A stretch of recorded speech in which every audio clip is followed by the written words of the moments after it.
Hello, so this is the video 8 about sequential function charts, GRAFCET, and we are going to speak about some particle structures, namely the macro step and the macro expansions.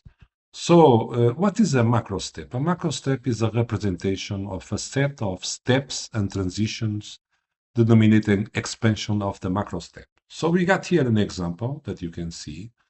We have the macro step 20 here, and as you are going to see next, and then we got the macro expansion. So in this case, it's a sequence of steps and transitions. This is the expansion of the macro step 20. So how does it work?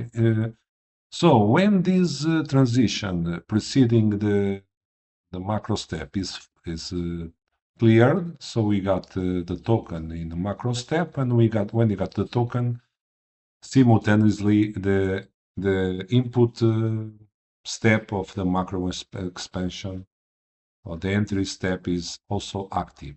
So then the evolution takes place inside the macro expansion, and when the output step of the macro expansion becomes activated, he validates this transition, and when this transition is clear, then simultaneously we stop having this output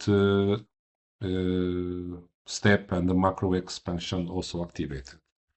You can check in the GRAFCET in this link here a simulation that I'm going to do here also. So initially the macro step 5 is not active.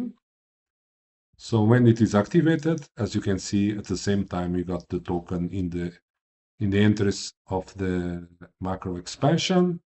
Then in this case, this transition was clear, and then this one, so we got this step activated, and finally we got the output step of the macro expansion activated, and it's going to validate this transition. So when this H becomes true, in this instance, we got okay, both the macro expansion, macro step and macro expansion output stop being activated. Okay, you can check this in the GRAFCET, and but I'm going to finish this presentation here. Okay, thank you for watching.